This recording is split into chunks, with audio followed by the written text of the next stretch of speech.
A paz do Senhor e a bondade de Deus possa nos acompanhar nesta noite. Convido a amada igreja a abrirem suas Bíblias no profeta Daniel, capítulo de número 6. O livro histórico do profeta Daniel, capítulo de número 6. Foi proposto darmos continuidade ao tema sobre santidade. Ontem estivemos em Santa Cruz e foi tratado com os jovens, os adolescentes, esse tema sobre santidade. Então o pastor pediu para que eu possa, nesta noite, falar um pouco sobre isso, sobre santidade. E é no livro de Daniel, este jovem, o jovem Daniel. Vamos ler apenas um versículo, e aí eu vou tratar um pouco de todo o capítulo 6. O versículo 10. Daniel capítulo 6, versículo 10. Assim diz a palavra do Senhor. Daniel, pois quando soube que a escritura estava assinada, entrou em sua casa e em cima no seu quarto, onde havia janelas abertas do lado de Jerusalém, 3 vezes por dia, se punha de joelhos e orava e dava graças a Deus, diante do seu Deus, como costumava fazer. Já foi orado aqui para que o Senhor nos ilumine nesta noite. Meus irmãos, Deus, Ele fez todas as coisas perfeitas. E dentre elas, os seres racionais, anjos e homens, homem e mulher, de forma perfeita. Ele fez em estado de retidão todas as suas criaturas, com determinado fim, que é para refletir quem realmente é o Criador. Este foi o fim pelo qual o Senhor criou todas as coisas, inclusive as suas criaturas. Mas elas pecaram contra o Criador. Elas transgrediram as leis deste Criador. Portanto, este pecado, esta transgressão, ela não procedeu da sua fabricação.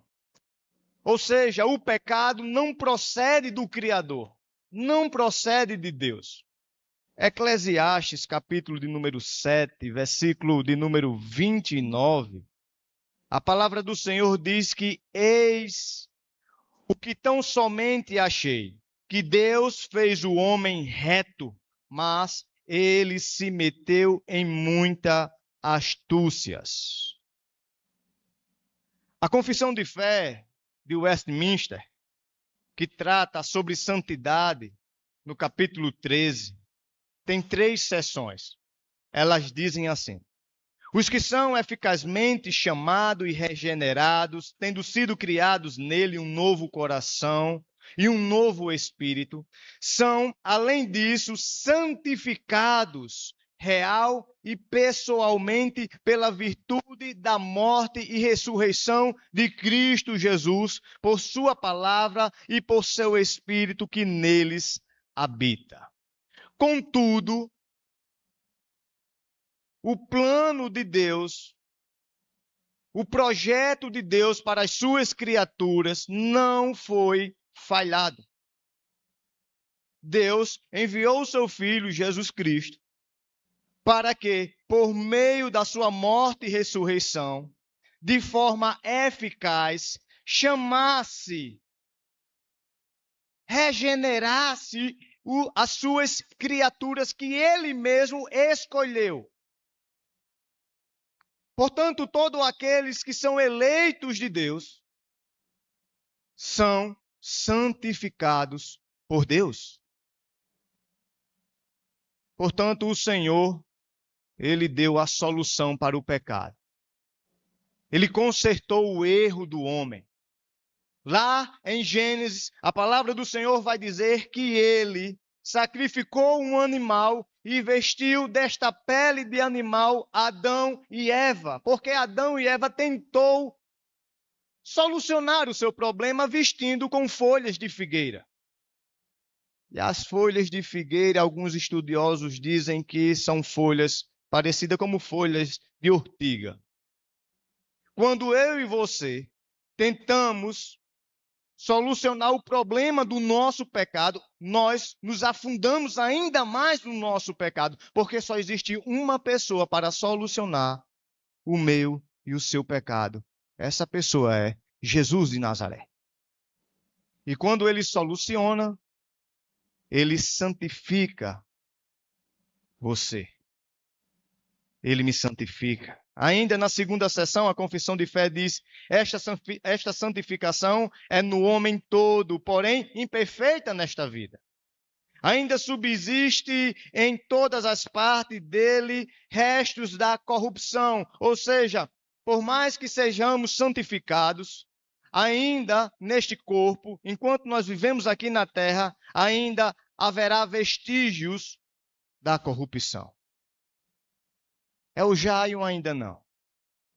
Você desfruta de uma santificação eterna aqui na terra, mas não plenamente.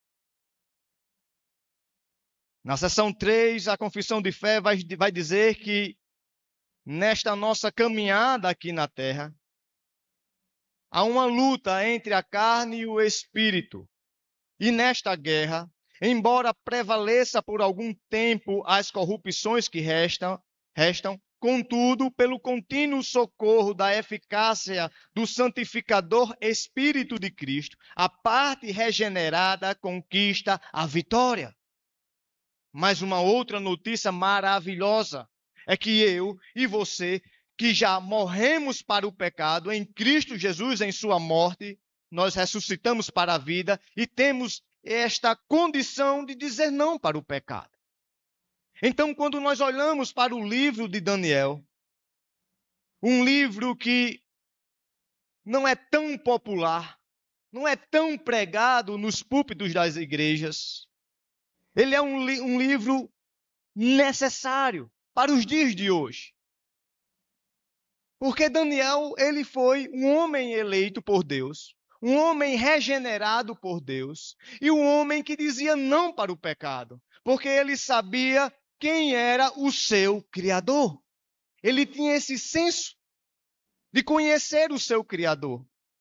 E Daniel, meus irmãos, viveu num tempo em que a verdade estava sendo pisada, os valores morais estavam sendo escarnecidos, as religiões tinham perdido a sua integridade. Se você abrir no capítulo 1, você vai entender bem este caos. Nabucodonosor, rei da Babilônia, ele sitiou Jerusalém e tomou Jerusalém.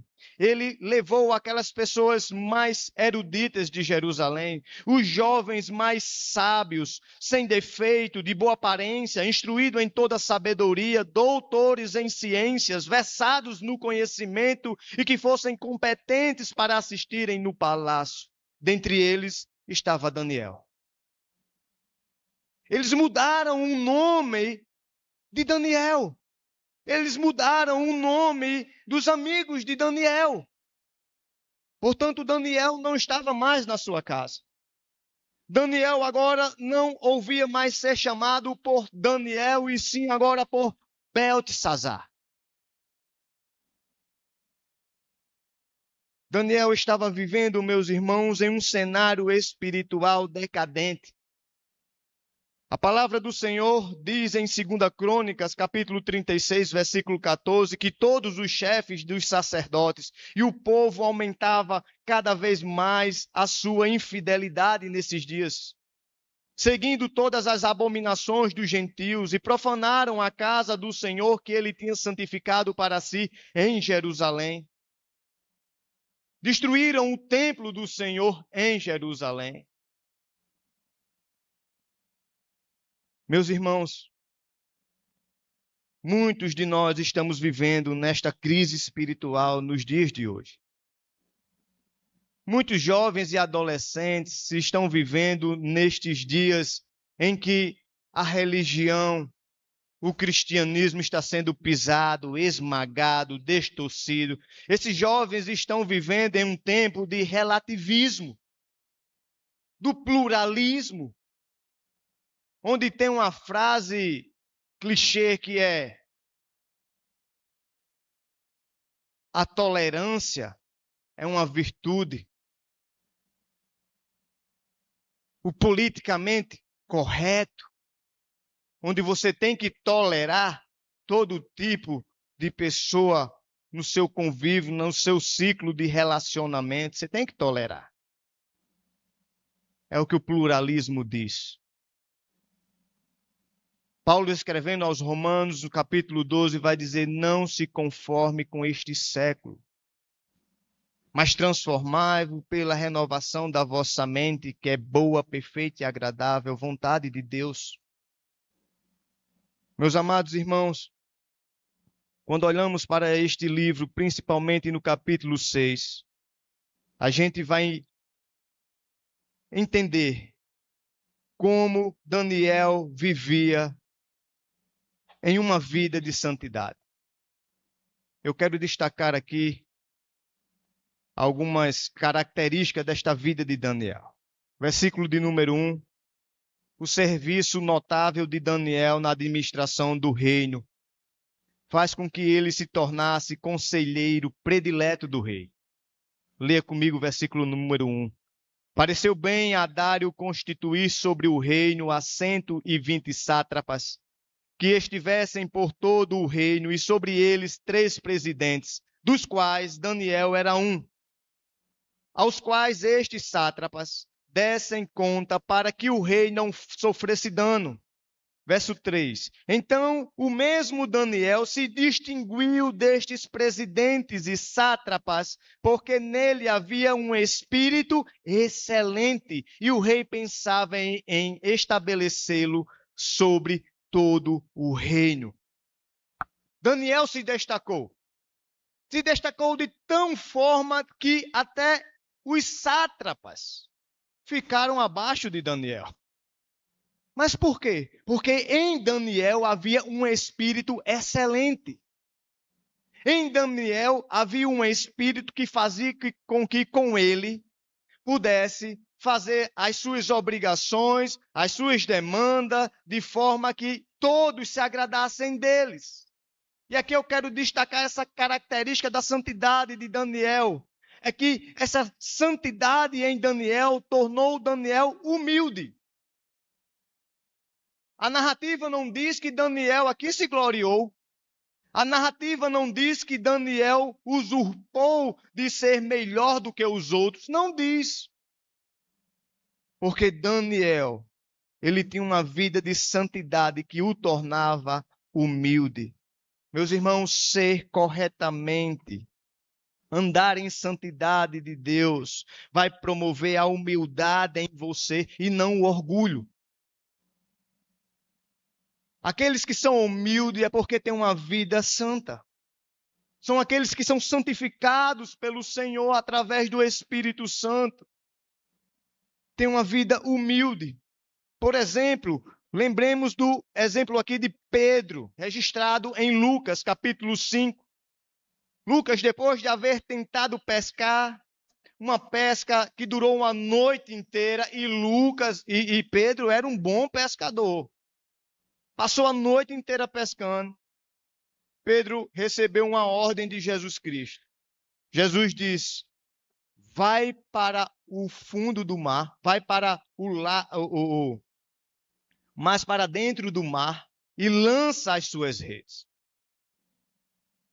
E assim Pedro o fez. A princípio Pedro duvidou, mas Pedro obedeceu a palavra do Senhor, porque ele vai dizer: sobre a tua palavra lançarei as redes. E Pedro lança as redes, e a surpresa veio rapidamente. Quando ele puxa as redes, ele chama os seus amigos: ei, vem cá, que aqui não está dando para eu puxar sozinho não, porque é muito peixe. Mas veja qual é a atitude de Pedro quando ele sai da água. Quando Pedro percebeu que diante dele estava o rei, o redentor, o Deus de Israel. Pedro se prostra diante do Senhor e diz: Senhor, retira-te de mim, porque eu sou pecador. Pedro, ele não se orgulhou. Pedro, ele não saiu nas aldeias dizendo: olha aí, quem fez a pesca maravilhosa aí. Eu sou pescador bom. Pescamos a noite inteira, mas eu só dando um caô ali, porque eu sabia que na hora certa tinha um lugarzinho ali que tinha peixe. Não!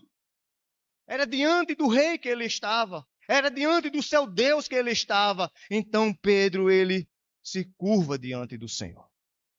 Porque a santidade torna você humilde e não orgulhoso. Humilde. O profeta Isaías é outro exemplo. Ai de mim, porque os meus olhos viram o Senhor, e minha boca é de lábios impuros.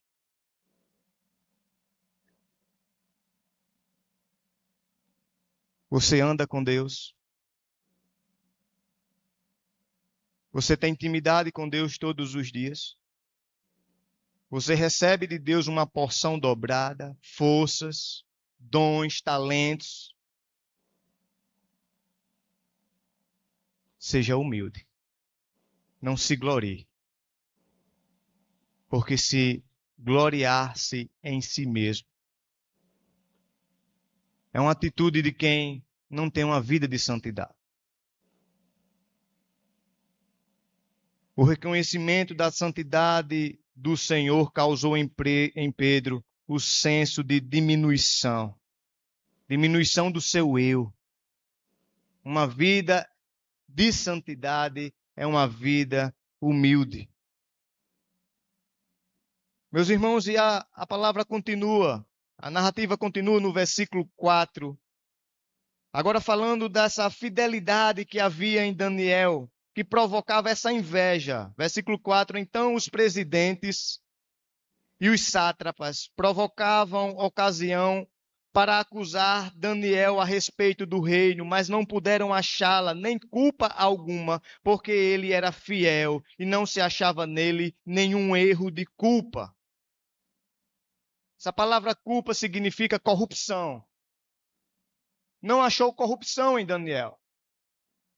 Não achou em Daniel nenhuma contaminação, porque a vida de Daniel era uma vida de santidade. E Daniel resolveu viver assim.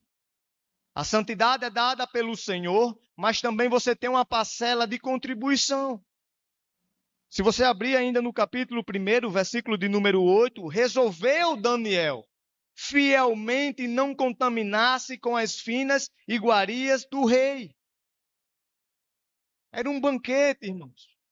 Era boas comidas, boas bebidas, melhores vinhos. Daniel disse: não, eu quero viver de água e legumes. E pede ao copeiro para que eles dessem durante 10 dias água e legumes. E o Senhor era com Daniel. Mas uma vida, irmãos, de santidade vai trazer inveja dos seus colegas. Os seus colegas vão procurar em você alguma acusação para provocar em você a transgressão contra a lei do Senhor, porque foi isso que eles fizeram. Tentaram fazer. Essa é a estratégia de Satanás. Satanás, ele não consegue amaldiçoar a sua vida. Satanás, ele não consegue colocar uma maldição sobre você. Mas Satanás, ele tem conseguido colocar o povo de Deus contra o próprio Deus. Foi assim que Balaque fez. Nós não conseguimos amaldiçoar esse povo, porque há 3 dias estamos aqui tentando, mas não conseguimos. Mas tem uma estratégia que possa ser que dê certo. Vamos enviar as mulheres para o meio deles, seduzir todos eles. E eles vão agora ter relações com outras mulheres que não são das suas linhagens, da linhagem de Israel. E o Senhor tinha dito: não misturem-se com outros povos. Não deu outra, irmãos. Quando Satanás ele quer colocar um tropeço na vida do crente, tirar o crente de uma vida de santidade, ele vai fazer de tudo que o crente possa transgredir a lei de Deus. Porque quando o crente transgride a lei de Deus, Deus disciplina. Porque ele é pai, e todo pai que ama seu filho disciplina seu filho, por mais que venha a sangrar. Isso significa por mais que venha a doer bastante. Por mais que venha trazer cicatrizes, mas é para o nosso bem. É para o nosso bem. Portanto, eles resolveram dizer a Daniel, ao rei, versículo número 6. Então, estes presidentes e sátrapas foram juntos ao rei e lhe disseram: ó rei Dário, vive eternamente. Todos os presidentes do reino, os prefeitos e os sátrapas, conselheiros e governadores concordaram em que o rei estabeleça um decreto. Assine um decreto. Assine uma lei. E qual é a lei? Qual é o decreto? É para que qualquer homem que pedir petição a qualquer Deus ou a qualquer outro homem que não seja a ti, ó rei, seja lançado na cova dos leões. Mas a santidade de Deus, em segundo lugar, determina o conceito de adoração. O que é que Daniel fez? Desobedeceu ao decreto de Dário. Veja aí comigo. Versículo de número 9. Por esta causa o rei Dário assinou a escritura e o interdito. Versículo 10. Daniel, pois, quando soube que a escritura estava assinada, o que é que Daniel fez? Entrou em sua casa e em cima, no seu quarto, onde havia janelas abertas, do lado de Jerusalém, 3 vezes por dia se punha de joelhos e orava e dava graças a Deus diante do seu Deus. Daniel não foi lá em Dário e foi fazer petição a Dário. Daniel não foi atrás de outro homem. Daniel foi atrás do seu Deus, porque uma vida de santidade determina o conceito de adoração. Porque isso era de costume de Daniel, adorar apenas um único Deus, o Deus Yahvé. É a santidade de Deus que regula e conduz a nossa adoração, meus irmãos. Porque as pessoas odiernas perderam o verdadeiro conceito da natureza de Deus. Por isso perderam o conceito da verdadeira adoração. E hoje tem pessoas aí adorando a tudo. A tudo. Daniel, ele tinha um senso de onde provinha a sua santidade. As pessoas aproximam-se de Deus sem o senso de sua santidade. Nem se preocupam com a sua santidade própria. Imagina a santidade de Deus. Deus, ele é santo, meus irmãos. Nele não há corrupção. Nele não há mancha. Ele é santo. E sempre será santo. Ele não foi santificado, ele é. Hebreus capítulo 10, versículo de número 22 vai dizer: nos aproximar dele com sincero coração, em plena certeza de fé, tendo os corações purificados da má consciência e lavado o corpo com água pura. Você jovem, você adolescente, é necessário vocês terem um senso de santidade de Deus. Não a sua, mas de Deus. Quando temos esse senso de santidade de Deus, nós aprendemos o conceito certo de adorá-lo. Nós aprendemos o conceito certo de adorá-lo. Eu não sei como você entrou por aquela porta. Mas Deus está te dando esta oportunidade de você ouvir da palavra dele, de que somente ele é digno de toda adoração, porque Ele é santo. E a forma que você adora a Ele deve ser santa. É sem orgulho. Vocês que louvam aqui na frente, eu que prego aqui na frente, Danley que dirigiu o culto, o pastor que está à frente à igreja, devemos ter o senso de santidade de Deus. Isso envolve a preparação para tudo que você faz.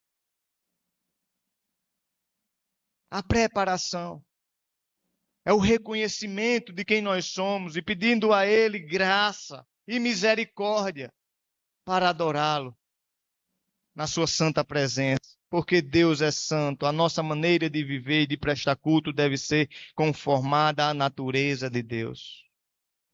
O adorador deve ser adaptado ao adorado e não ao contrário. Você não pode perguntar ao irmão: e aí, gostou do culto? Como foi o culto, pastor? Foi bênção? Não, não, não, não, não. É a Deus que devemos perguntar. Este culto é a Ele. Os louvores são a Ele. As orações são a Ele.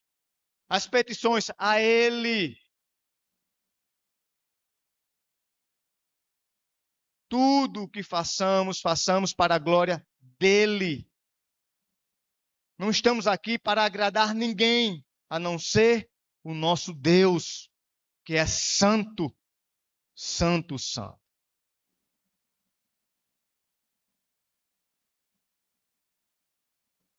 Tendo essa vida de santidade, podemos ver na vida de Daniel e podemos também experimentar em nossa vida o livramento de Deus. Versículos 16 ao 23. Assim diz a palavra do Senhor. Então o rei ordenou que trouxesse a Daniel e o lançasse na cova dos leões. E disse o rei a Daniel: o teu Deus, a quem tu continuamente serves, que ele te livre. E foi trazida uma pedra e posta sobre a boca da cova. Selou-a o rei com o seu próprio anel e com dos seus grandes, para que nada se mudasse a respeito de Daniel. Então o rei se dirigiu para o seu palácio, passou a noite em jejum e não deixou trazer à sua presença instrumento de música e fugiu dele o sono. Pela manhã, a romper do dia, levantou-se o rei e foi com pressa à cova dos leões. Versículo 20. E chegando-se à cova, chamou por Daniel com voz triste. E disse o rei a Daniel: Daniel, servo do Deus vivo, dá-se-ia o caso que o teu Deus, a quem tu continuamente serve, tenha podido livrar-te dos leões? Então Daniel falou ao rei: ó rei, vive eternamente. E o meu Deus enviou o seu anjo e fechou a boca dos leões para que não me fizesse dano, porque foi achada em mim inocência diante dele. Também contra ti, ó rei, não cometi delito algum. Bem parecido com a vida de José, um homem que andava em uma vida de santidade. Foi acusado, foi. Saiu sem roupa, correndo pelo palácio, correu, saiu. Todos julgaram ele e condenaram ele, condenaram. Mas ele foi exaltado. Ele foi colocado como governador do Egito, porque Daniel tinha um senso de santidade de Deus. E em José não achou também culpa alguma. Meus irmãos, esse rápido apanhado da vida de Daniel em uma vida de santidade, essas características que levou Daniel a ter uma vida santa, desembarcando na humildade e no senso, no conceito da verdadeira adoração. Quero trazer aqui algumas lições para nós nesta noite. Primeiro, procure ter o senso da santidade de Deus. Procure ter o senso da santidade de Deus. Para isso, leia a Bíblia. Porque Deus é santo, devemos nos aproximar dele com a máxima reverência. É dessa forma que os seres celestiais, que são santidade de Deus, conservados em santidade, se portam diante dele. E os serafins, que tinham suas asas, clamavam dizendo: Santo, Santo, Santo é o Senhor dos exércitos. Quanto maior o senso da santidade de Deus, mais senso de pecado nós iremos ter. Quanto mais você conhece a Deus e enxerga a santidade de Deus, mais você vai enxergar os seus pecados. Mais você vai enxergar o quão você é miserável pecador. Foi isso que João teve. Que diminua eu e que cresça o Senhor, porque eu estou vendo a santidade de Deus. Por isso que Zaqueu, ao enxergar Jesus Cristo e ver em Jesus a sua santidade, disse: Não, não, não, não. Lá na minha casa o Senhor não. Não, não, não sou digno de receber o Senhor na minha casa.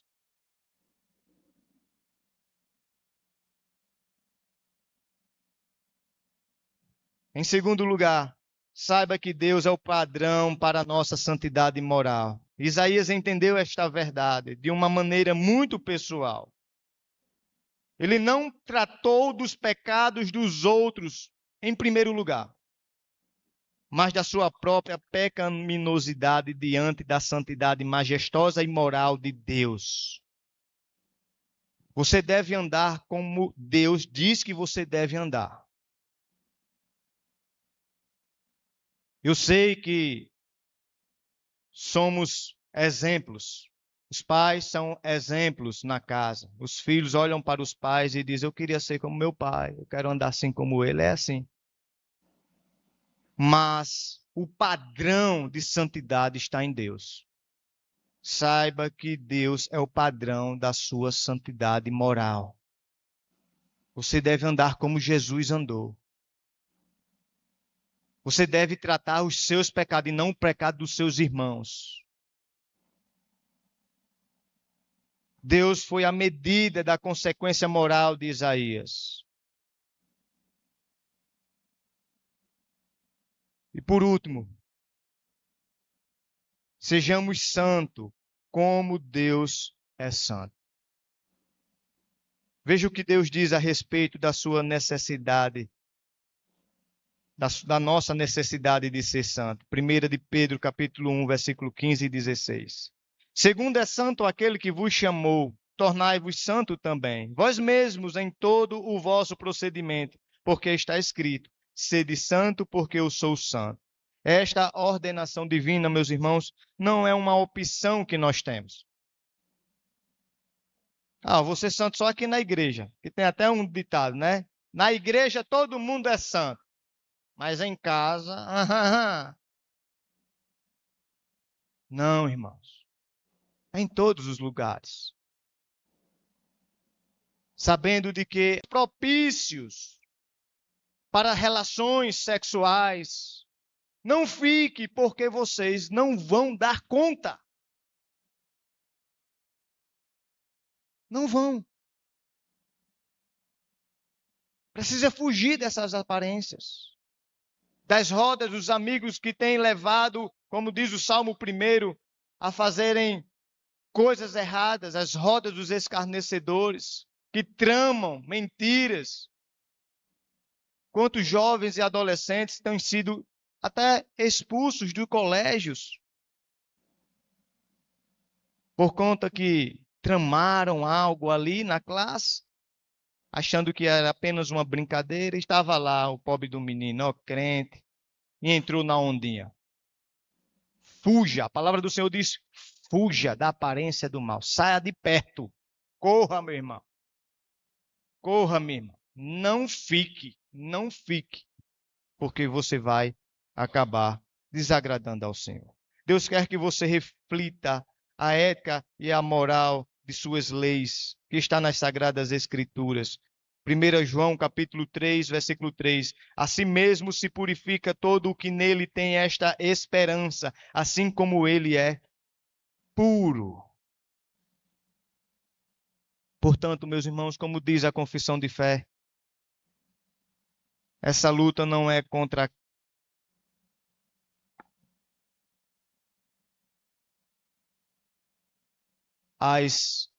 essa luta é contra a carne, é contra os nossos desejos, é contra o nosso coração corrupto. Mas o Senhor já deu a vitória.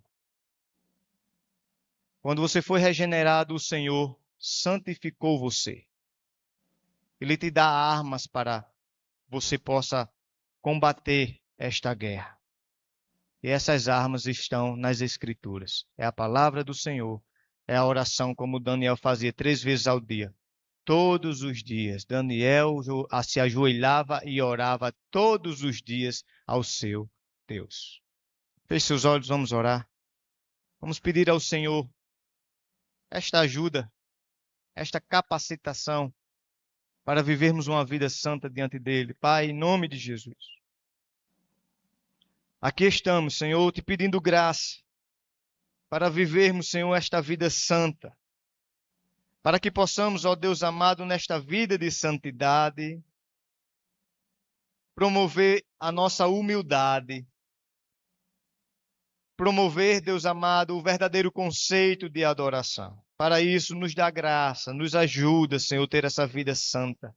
Nos ajuda contra, Senhor, aquilo que vem, ó Deus, nos afogar, que vem, ó Deus, nos colocar contra a parede, Senhor, para te desagradar. Estas, ó Deus amado, sabotagens do inimigo, Senhor, que tentam, Deus amado, desviar os nossos caminhos. Nos ajuda, Senhor, com isso. Ó Deus, nos santifica, Senhor, na Tua palavra, pois a Tua palavra é a verdade. E assim, ó Deus, nos abençoa nesta noite. Abençoa, Senhor, estes jovens, estes adolescentes, ó Deus, que têm, ó Deus amado, vivido neste mundo tenebroso, assim como o jovem Daniel. Assim nós oramos no nome santo de Jesus. Amém.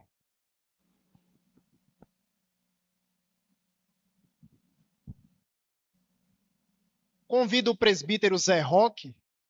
Não vai? Então eu convido os jovens para vir aqui na frente. Estaremos cantando o hino 382 do Inário Novo Cântico, Mocidade Presbiteriana. Convido toda a igreja para ficar de pé também.